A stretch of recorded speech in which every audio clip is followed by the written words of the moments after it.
السلام علیکم ویورز، کیسے ہیں آپ سب؟ امید ہے کہ آپ سب خیر خیریت سے ہوں گے اور ٹھیک ٹھاک ہوں گے۔ آج آپ کے ساتھ میں شیئر کرنے والی ہوں شداد کی جنت اور اس کا انجام۔ شداد کے دور حکومت میں حضرت ہود علیہ السلام اللہ کے نبی تھے اور آپ ہمیشہ شداد کو ایمان کی دعوت دیتے تھے۔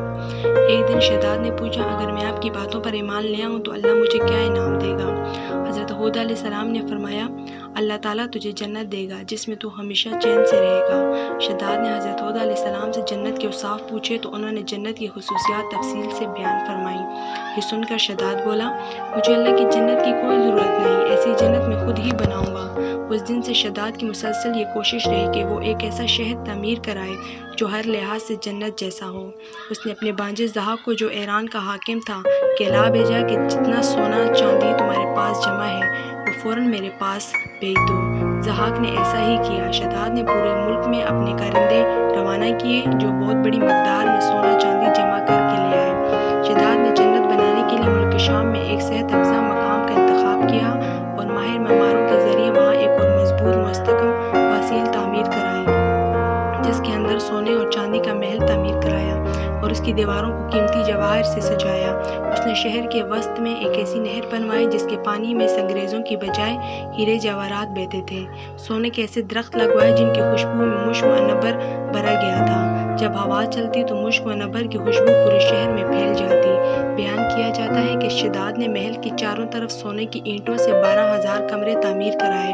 یاقوت اور ہیرے جواہرات سے مزین کیا گیا اطراف و جنوب اس سے خوبصورت اور جوان عورتوں کو وہاں لایا گیا۔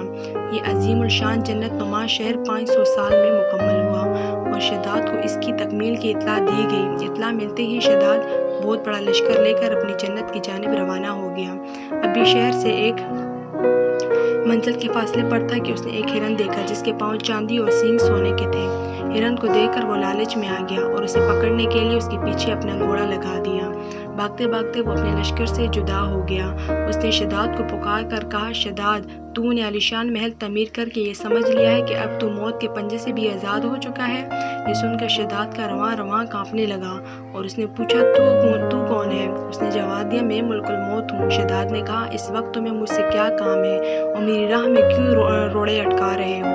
ملک الموت نے کہا، میں صحرا میں تیری روح قبض کرنے آیا ہوں۔ شداد نے کہا، مجھے کم از کم اتنی مہلت دے دو کہ میں اپنی بنائی ہوئی جنت کو اپنی آنکھوں سے دیکھ لوں۔ ملک الموت نے اجازت نہ دی، چنانچہ شداد گھوڑے سے گرا اور مر گیا اور اس کے لشکر نے ایک آسمانی چنگار سنی تو پورے کا پورا لشکر آن واحد میں ختم ہو گیا اور جنت جانے کے بجائے ملک عدم پہنچ گیا۔ ایک دفعہ اللہ تعالیٰ نے ملک الموت سے پوچھا، روح قبض کرتے ہوئے تمہیں کبھی کسی پر ترس بھی آیا؟ ملک الموت نے عرض کیا، جی ہاں، 2 دفعہ مجھے بڑا ترس آیا۔ پہلی دفعہ اس وقت جب سمندر میں ایک ماں اپنے شیرخوار بچے کے ساتھ سفر کر رہی تھی اور آپ نے کہا کہ اس کی روح قبض کر لو، تو اس وقت مجھے بڑا ترس آیا، کیونکہ جب سمندر میں تک اپنی ماں شیرخوار بچے کے ہمراہ سفر کر رہی تھی تو کشتی کے ٹکڑے ٹکڑے ہو گئے۔ وہ ماں ایک تختے پر اپنے نوزائیدہ بچے کو سینے سے لگائے سمندر میں ہچکولے کھا رہی تھی۔ اس وقت مجھے آپ کا حکم ملا کہ اس عورت کی روح قبض کر لی جائے، چنانچہ میں نے اس عورت کی روح قبض کر لی اور وہ بچہ اس تختے پر اکیلا رہ گیا۔ پھر وہ تختہ ایک جزیرے پر جا لگا اور دوسری مرتبہ مجھے شداد کی روح قبض کرتے ہوئے بڑا ترس آیا۔ وہ تیرا دشمن تھا مگر اس نے بڑی محنت سے جنت تعمیر کرائی تھی اور تو نے اسے دیکھنے کا موقع تک نہ دیا۔ اللہ تعالیٰ نے فرمایا، اے ملک الموت، تو نے دونوں مرتبہ ایک ہی شخص پر ترس کھایا تھا۔ تختے پر جس بچے کو تو نے دیکھا تھا ہم نے اس کی پرورش کی، اسے عزت دی، اسے اقتدار دیا۔